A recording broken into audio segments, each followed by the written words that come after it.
John McCain should immediately have blamed the financial crisis on the Democrats and on Barack Obama, who, after all, started it with their requirements that banks waive normal loan rules so people who couldn't afford mortgages got them anyway.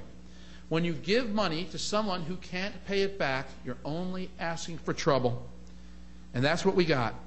John McCain should have said that he tried to reform the system and make changes to Fannie Mae and Freddie Mac, but he was blocked at every chance by the Democrats who ran the institutions and ran the Congress. He then should have opened up an economic front against Barack Obama. He should have said that Barack Obama's tax and spend programs would do to the federal budget what the financial crisis has done to the private sector. Instead of learning from the current mess, John McCain could have said, Barack Obama will create more of it.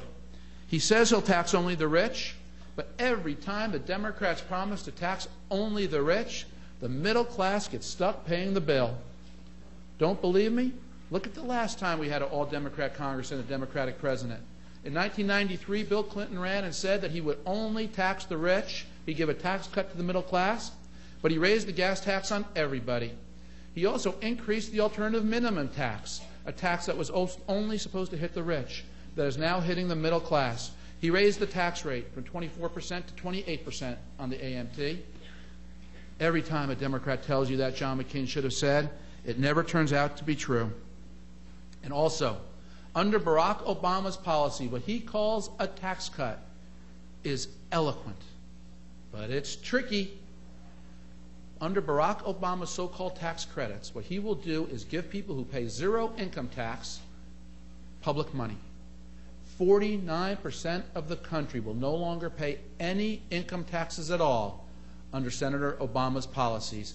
Almost half the country will go on the equivalent of public assistance.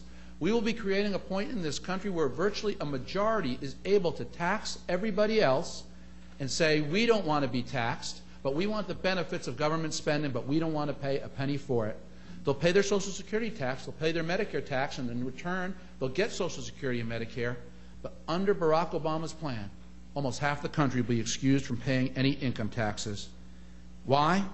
Because Barack Obama, John McCain could have said, wants to redistribute the wealth, to spread the wealth. Barack Obama is running to become the redistributionist-in-chief, while McCain is running to be the commander-in-chief.